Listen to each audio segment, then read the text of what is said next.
Good morning, good afternoon, good evening, whatever time it is that you're watching us. We're glad that you're here with us today. We do have some exciting news for everybody, right?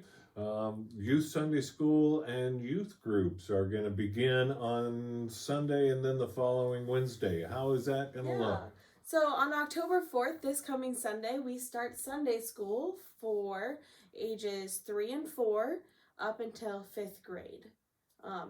I believe that's when they are out of school, like in junior high. 6th grade is when they're in junior high here, right? And then on Wednesday, we're having a fall kickoff, like tailgate party, because I heard it's homecoming week.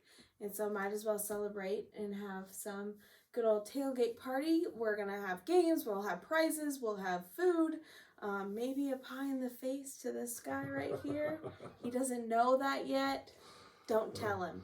Yeah, we'll see what happens. We just want to make sure that no matter what happens, we do no harm, right? We do no harm. But a messy face is okay, huh? So we're glad that we can start doing some of that. But as we continue to open up more and more, our primary focus maintains that we want to make sure everybody stays safe and healthy. But we're glad that we're able to open more and more as things progress. So we hope to see you there. We do continue in our sermon series of the 12 steps spirituality of finding the gospels within the recovery program.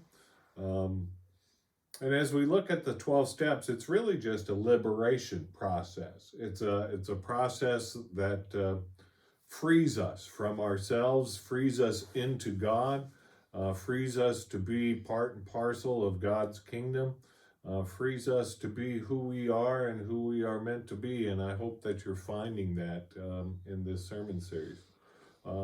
This week, one of the steps we're going to be talking about is step 4.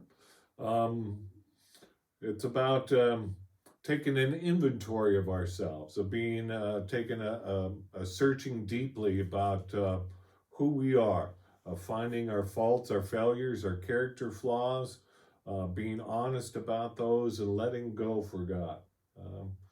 Jesus tells us one of these things that the truth will set you free. But step 4 tells us at first it makes you pretty miserable, right?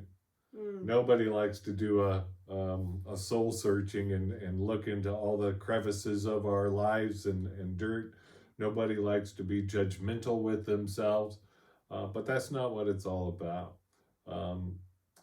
It's finding those items that keep us back from being the people that we really need to be, and then letting it go, all right? We can't let it go until we acknowledge it, right? So that's really what it's about. It's not about being judgmental, but it is finding the truth of who we are and who we need to be. And it is, as the Gospels tells us, it's about finding the splinter in our own eye before we talk about it's about finding the log in our own eye before we find the splinter in somebody else's eye. So the more honest we can be with ourselves, the more honest we can be with others, the more honest that we can be with God. And that will free us to be the children of God. So Jordan and I are enjoying this sermon series. We hope that you are too. And we'll see you next week. Thank you.